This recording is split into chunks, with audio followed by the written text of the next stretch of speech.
Hello,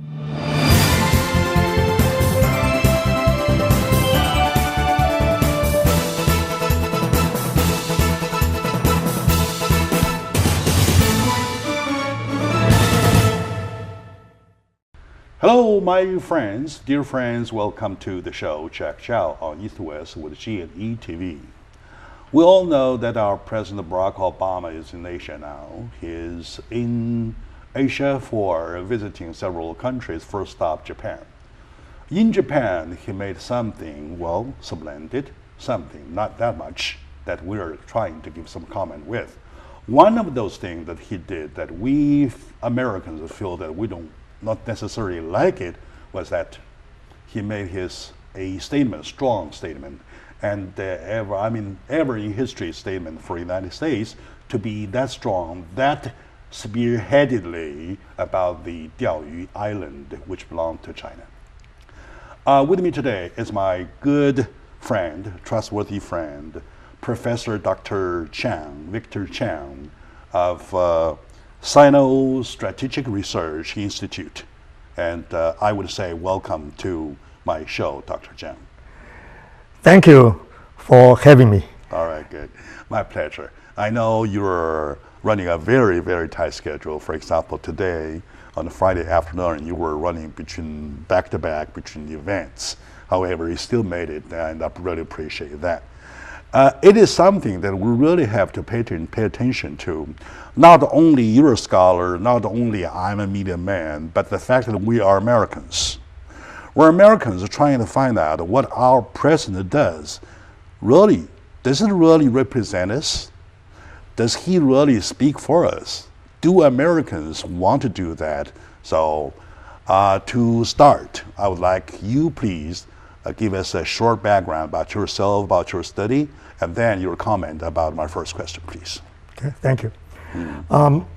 My name is Victor Chang, C-H-A-N-G, which in Taiwan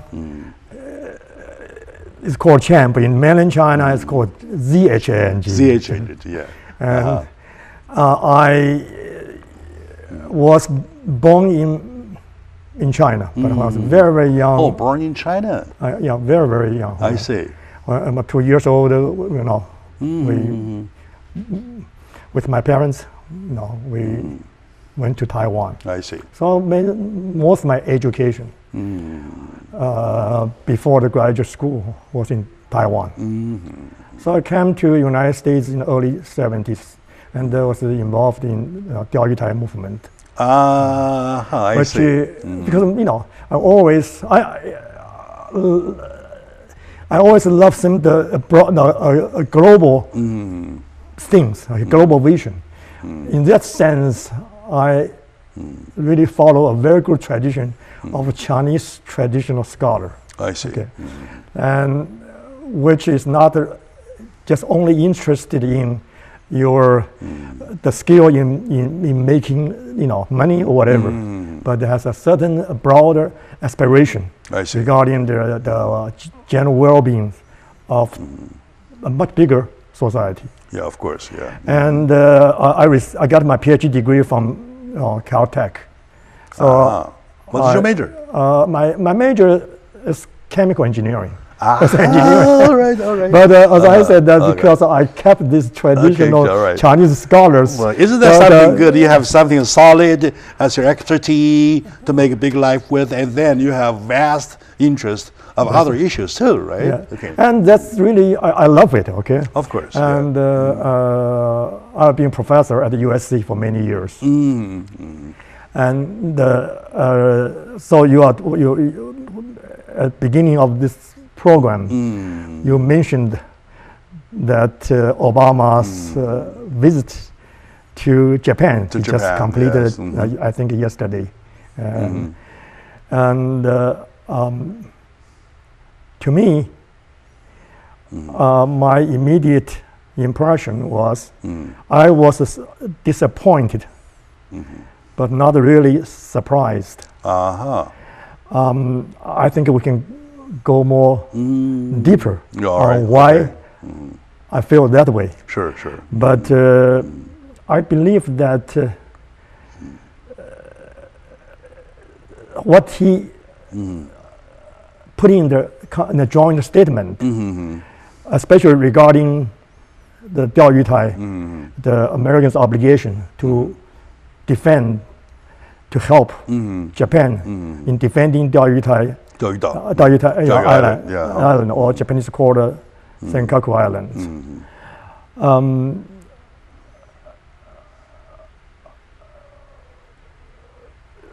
Is probably from geopolitical point of view a clever move, but unfortunately it's not a wise move, in the sense that it serves perhaps the short-term geopolitical interest of U.S. according to views of some policy makers in this country. Unfortunately, it really abandoned a very good American tradition, namely to always stand on behalf of the right side. But it looks to me, even if from the United States geological point of view, we're still talking about it is quite a different story if United States have their hands clean on Japan. But the fact is, our naval bases are there already. You don't have to be interested in an extra little island to get messed up with, all right? Especially that is island over history has been disputed again and again and again, and all these past presidentships, during all the presidencies, none of which steps out to make a strong statement like Obama did, right? Why would he make it his business to say something like he says, the Diaoyu Island belonged to the treaty between the United States and Japan under the mutual cooperation and the protection or security treaties, right? So it doesn't belong there, does it? So your comment, please. Well, that's what, to answer your question, it's true that through the past many years, different American administrations always kept a very vague, deliberately vague position regarding Americans' commitment to the Diaoyu Islands. I think the last several years, especially the last couple of years, they have been very intense policy debate within the inner circles of this administration. But the net effect is that according to the administration, they felt that it's to their perceived interest to come out with this statement. And I think I agree that it's, in my view, it's not really meet U.S. long-term interests. But the reason why finally this administration, after a long time of internal debate, come up with these things, was not, it's really another surprise, because in the last several months, or the last 1 year, Hillary Clinton, when she was Secretary of State, she was the first one come with this position, and later on, the new Secretary of State, Kerry, and then the Secretary of Defense, Hager, all made a similar statement. But this is the first time, the significance of this thing. Of course, this is the first time that Obama himself come up, and it also appear in the joint statement. My so question, that's significant. Yeah, what bothers me is that why Obama would have make it his business to say something like what he said. Well, ever since Obama started his second term, he has put this pivot to Asia, or rebalancing of the U.S. forces to Asia as his top priority. I see.